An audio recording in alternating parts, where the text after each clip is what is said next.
Mais il y a un texte qui est très utile par rapport à la question de la philosophie, qui est les enseignements d'un scribe encore, c'est toujours des lettrés qui vont le faire, qui s'appelle Annie. Annie qui va écrire son texte d'enseignement à son fils, parce qu'en général, c'est toujours pareil. Le modèle, c'est un père qui enseigne à son fils. Mais méfions-nous de ça, dans le bon sens. Il commence à parler donc à son fils de cette importance de bien suivre les enseignements de son père et de la tradition, etc. Et son fils, d'un coup, n'est pas d'accord avec son papa. Là commence le dialogue. Oui, parce qu'en général, dans les textes, celui qui reçoit l'enseignement est vraiment très fier de recevoir l'enseignement. Mais là, non.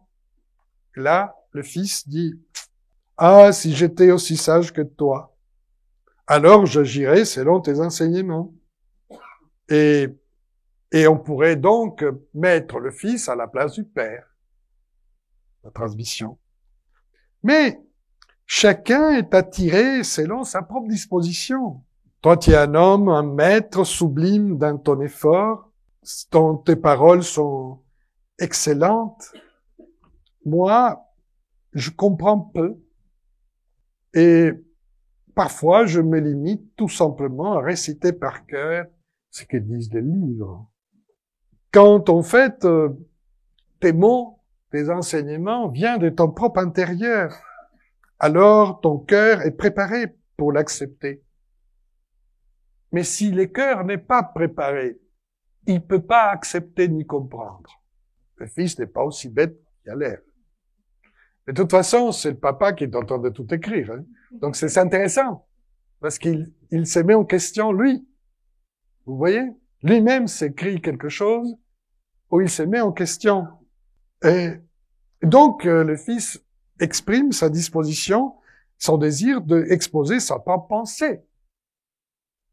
Et là, nous sommes devant un dialogue. Et le père, en continuant le dialogue, Annie considère que les plaintes de son fils sont erronées, sont pas justes. Et il le dit, tu te trompes. Et il lui dit quelque chose de très intéressant. Rappelle-toi, si avec un animal, on peut le faire obéir et comprendre des choses, comment tu pourrais pas, toi, être humain, ne pas faire mieux qu'un animal? Alors le fils lui dit que ça c'est de la domestication. Non, mais je trouve ça génial. Et qu'il ne veut pas être domestiqué. Et qu'il ne peut pas accepter d'être traité en mieux qu'un animal, mais ni pouvoir dire je fais comme les animaux, je suis obéissant comme eux. Et il lui dit, le fils, attention, n'emploie pas ton pouvoir de cette manière et ne m'oblige pas à ta forme d'être. Comme quoi, les problèmes de génération, vous voyez, n'ont pas attendu notre époque. C'est universel. C'est aussi vieux que le monde. Donc même dans une société traditionnelle comme l'Égypte, on se trouve devant la même situation. Et c'est très, très rassurant, non? C'est-à-dire, ils étaient des êtres humains, comme nous. L'instruction dépend en dernière instance de la volonté du cœur. Et par conséquent, ceci est une question de cœur.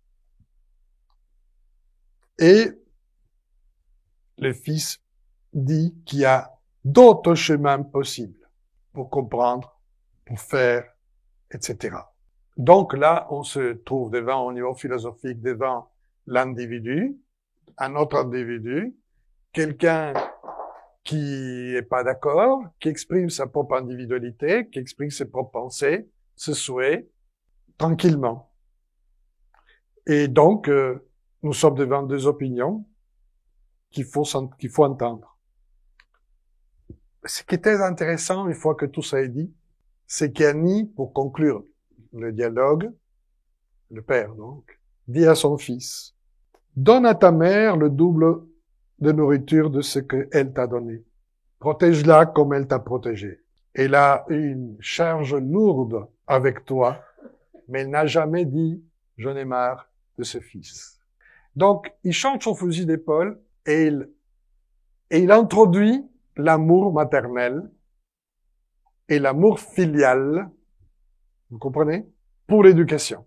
Et d'un coup, nous rentrons dans l'amour de, vous comprenez, notre amour de la connaissance, etc. La mère introduit une image qui contredit l'image d'Annie comme formateur ou dompteur, parce qu'une mère éduque son enfant avec amour, et pas par un rapport de coaction. Et Annie explique le rôle d'abnégation et de solidarité d'une mère, en expliquant que ça serait la bonne manière d'enseigner et d'éduquer. Alors il dit à son fils, alors fais attention à tes enfants et éduque-les comme ta mère l'a fait avec toi. Et il dit à la fin, en fait, l'enfant a trouvé sa bouche pour dire « Donnez-moi du pain ». Mais pour un Égyptien, ceci n'est pas simplement compris par « nourris-moi matériellement ». Ce geste veut dire « apprends-moi ».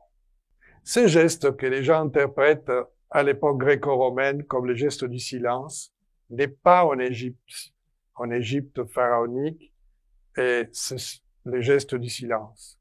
C'est le geste de l'enfant qui demande le sein à sa mère, c'est-à-dire qui demande d'être nourri physiquement et mentalement.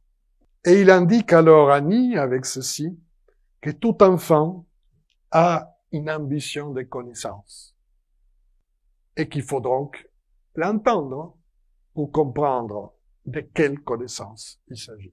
Donc finalement, le père et le fils ne se sont pas fâchés.